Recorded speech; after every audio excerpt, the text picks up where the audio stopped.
Hello everybody, my name is Beatrice Karlsson and I'm Program Coordinator at Stockholm International Film Festival. It is my great pleasure to introduce you to the director of The World to Come, Mona Fastvold. The film is this year's opening film and is also selected for Stockholm competition and is thus nominated for the Bronze Horse, the world's heaviest film prize. We had the pleasure to present her debut film The Sleepwalkers in 2014 and welcome her to Stockholm in 2018 with the film Vox Lux, which she wrote the script for. And now let's talk about the stunning film, The World to Come. My first question is, what drove you to make this story? It was a long and difficult journey to make this movie. It's hard to make these kind of films now, or maybe it always has been, I don't know. But it feels particularly difficult to make a movie that is about two ordinary women. There's nothing in particularly extraordinary about their circumstances. It's just a portrait of these women and in the time that they were living in. So which I think is important. I think that these women deserve a place in history and that we should sort of pause and look back at them and sort of how they, these characters who we know have always existed, these kind of relationships have always happened, but they just have not been documented to the same extent as straight relationships.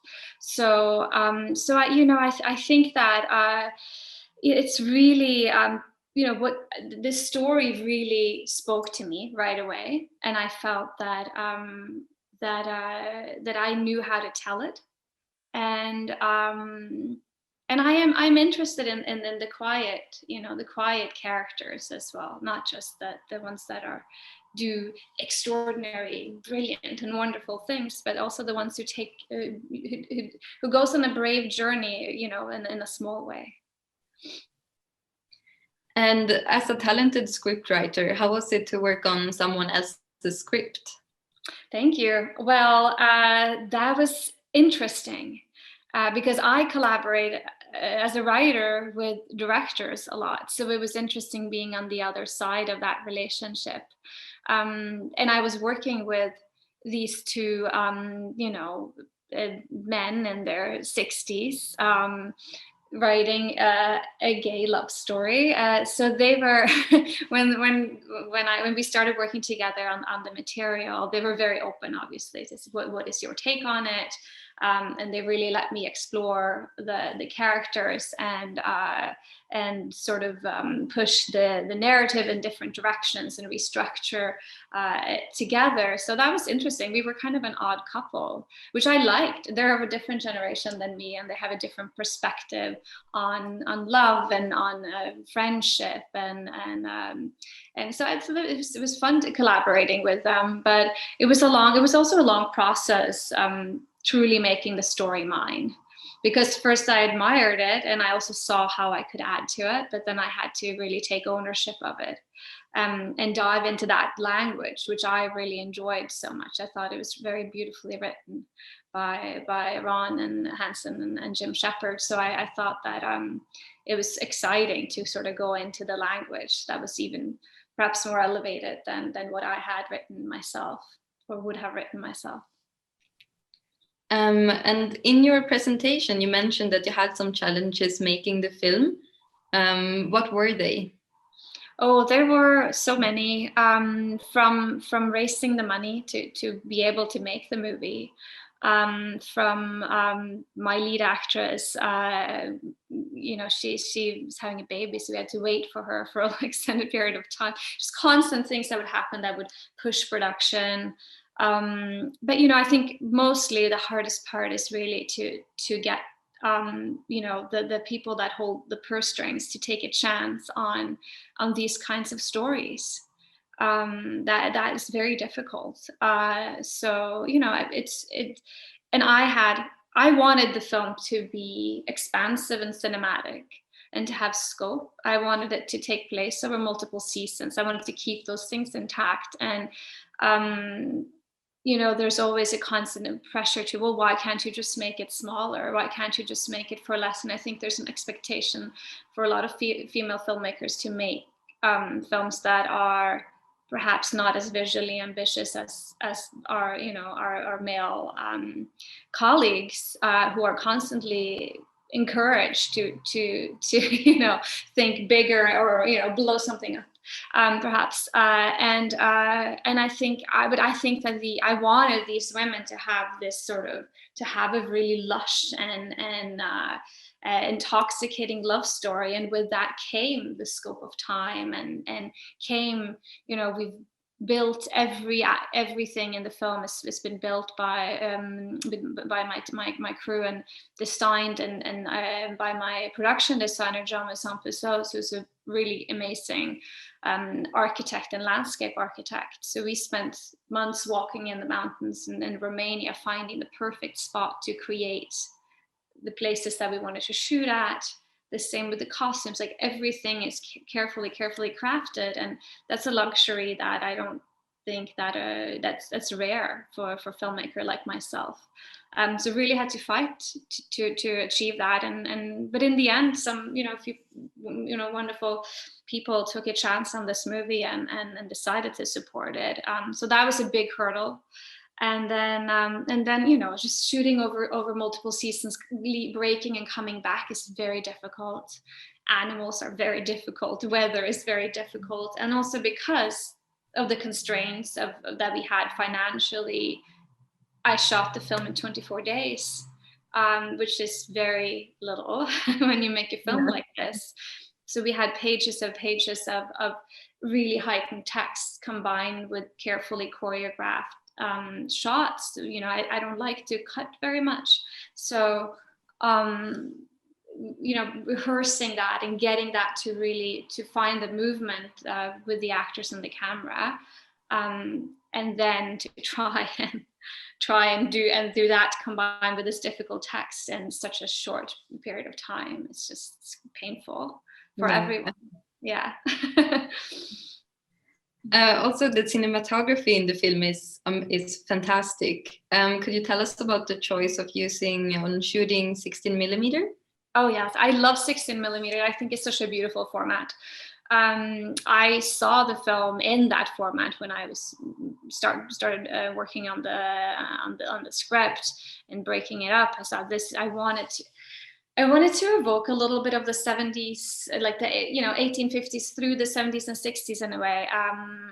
I don't know why, but it somehow felt right. I don't know why that sort of, why I saw it that way, but I think it was something I wanted to add all that grit and texture to the image. And I was looking at I look at more paintings and photography perhaps than I do films when I begin the work on what sort of the look and the feel of the film should be.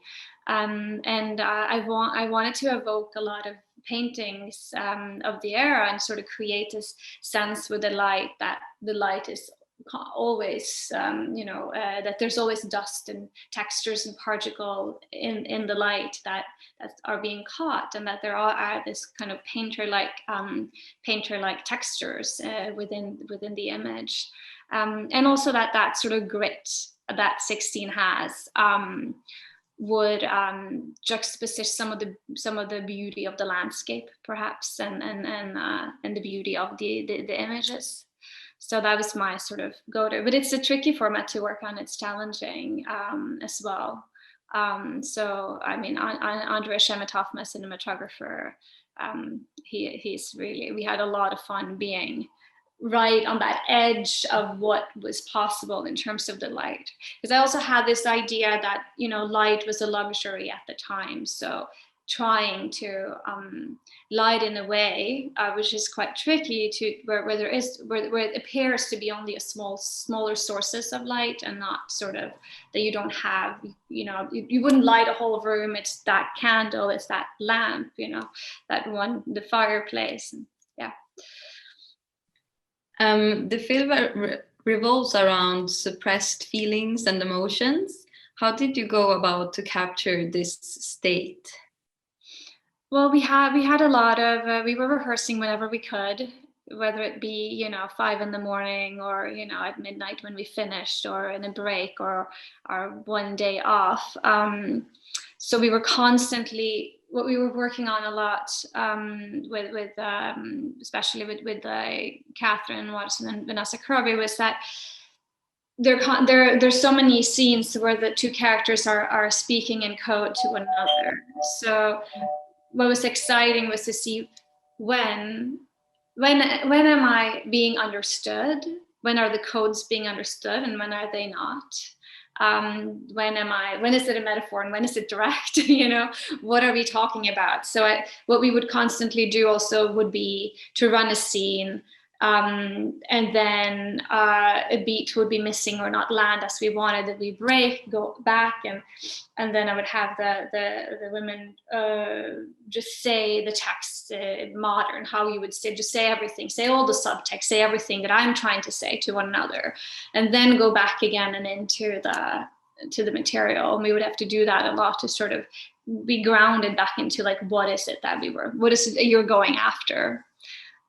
So that's how we approach that a lot. And then, I have a very specific plan for how I wanted to shoot it. So my background is also in dance, and I feel that blocking in the movement between the actor and the camera is such a wonderful way of portraying things in a subtle way, to express physically how you feel about something as well, which is really exciting for me to approach scenes in that way.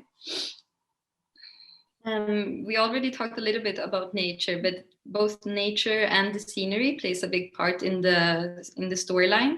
Mm-hmm. Could you tell us about a little bit more about that? Because it's very, very impressive scenes that we see of nature and scenery.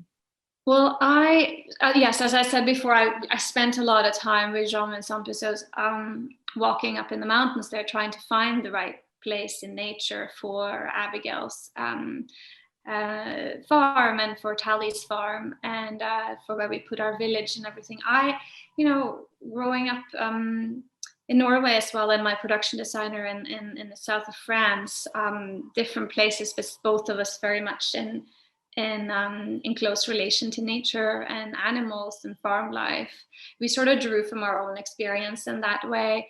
And what I wanted to try and capture was how close the characters are with nature, and how reliant they are on nature, and also on the animals and everything that surrounds them, which is why it felt impossible to shoot it in a studio, and why everything for me needed to be on location, so that I could open up the doors and the window when spring came, and have the chickens and the sheep walk in and out, and be a part of, see how sort of the light changed by opening up that space, together with the character perhaps, and then seeing also how feeling the cold. And I think also, part for the actors being so remote and being removed from everything, far up in the mountains without any of the comforts that we're normally used to, I think was probably helpful as well in terms of getting into character and into sort of that. They spent a fair amount of time just learning how to, Catherine was milking the cows in the morning herself, just to get into to know how to do it, because you're doing this every day. All of these things like turning butter and milking cows and all those things needs to feel completely natural and organic. But yes, I also, I wanted to shoot up there in Romania to kind of looking at some of the paintings and of that time period as well, where there's a lot of images of people alone in nature, sort of having some sort of emotional awakening, either maybe possessed by the nature around them, or what's going on inside, and what is pointing to what. It's kind of